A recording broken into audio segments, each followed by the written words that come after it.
আমি তো একটা দেশ চিনি, এই দেশে কোনো বেনামাজি নেই। আমি 6 বার গেছি ওই দেশে, কোনো বেনামাজি ওই দেশে নাই।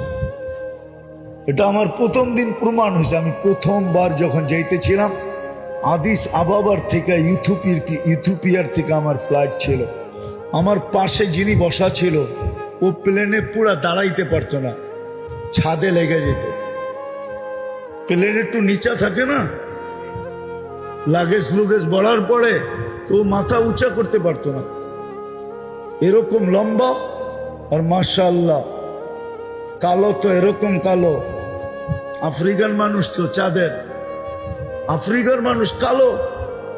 তা আমি কথা বলতে বলতে ওরে নামাজের সময় চলে আসছে, আমি নামাজের কথা বলছি, তো ও হাসি দিয়া বলে, মুসলমান নামাজ পড়ে না, তুমি এই কথা বিশ্বাস করলা কি, ধারণা করলা কি করে যে মুসলমান আর নামাজ পড়বে না? দেখলাম নামাজ পড়লো প্রথমবার।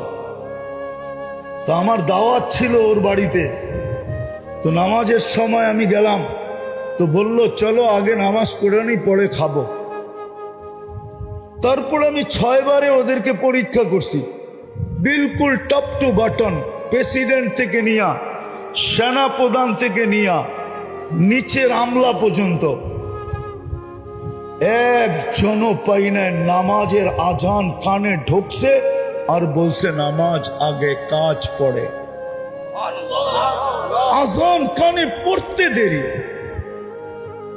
চিৎকার দিয়া উঠা বলে নামাজ আগে কাজ পড়ে, এবং নিজে ইমামতি করে নামাজ পড়ায়। কি, আমি প্রেসিডেন্টকে দেখছি নিজে ইমামতি করে নামাজ পড়ায়। আর কেরাত শুনলে আমাদের দেশের কারীরাও কইব কেরাত, এত সুন্দর কেরাত, হদর এত সুন্দর পড়ে।